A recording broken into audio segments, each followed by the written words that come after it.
Hello আমার প্রিয় বন্ধুরা, কিছুদিন আগে আমরা একটা ভিডিও করেছিলাম। সেখানে দেখিয়েছিলাম দেওয়ালে থাকা আমাদের লাইটের পয়েন্টটা কীভাবে সিলিংয়ে নিয়ে এসেছি। কাজের মাঝে কিন্তু একটা মজার ঘটনা ঘটে গেল। আমাদের ডোরেমন ভাই একটু দুষ্টুমি করলো। সে ড্রিল মেশিনটা চালিয়ে আমার পেটের কাছে আঙুল দিয়ে ঠেকিয়ে দিল। আমি তো হঠাৎ করে একটু ভয় পেয়ে গেলাম। আসলে কাজের সাইডে এরকম একটু হাসি ঠাট্টা চলতেই থাকে। আর ডোরেমন আমাদের ছোট্ট ভাইয়ের মতো। যেহেতু ওর বয়সটা কম, তাই ওর দুষ্টুমি আমরা সবাই হাসি মুখে মেনে নিই। তোমাদের মধ্যেও নিশ্চয়ই এরকম কেউ আছে যে কাজের সময় একটু দুষ্টুমি করে সবাইকে হাসায়।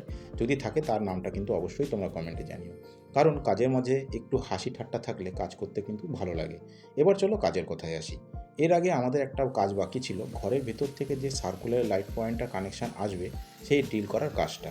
প্রথমে আমরা 10 mm ফলা দিয়ে ড্রিল করে নিই, তারপর 16 mm ফলা দিয়ে ড্রিল করে একটু বড় করে নিই। এরপর দেওয়ালের এপার থেকে ওপারে একটা 3/8 পাইপ বসিয়ে দিই। তারপর সেখানে একটা সার্কুলার বক্স বসিয়ে হ্যাবলা সিমেন্ট বালি দিয়ে ভালোভাবে আটকে দেয়।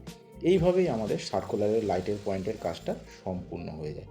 প্রিয় বন্ধুরা, আশা করি তোমাদের কাছে এই ভিডিওটা কেমন লেগেছে অতি অবশ্যই কমেন্টে জানিও।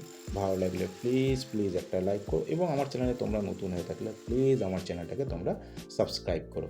প্রিয় বন্ধুরা, বেশ কিছুদিনের মধ্যেই আমরা একটা লাইভে আসবো, যেখানে আমরা দেখাবো যে কনসিল ওয়ারিংয়ের কগাছা তার কোথায় কীভাবে করতে হয়। তো প্রিয় বন্ধুরা, এখানেই করছি শেষ। দেখা হচ্ছে তোমাদের সঙ্গে নেক্সট ভিডিওতে।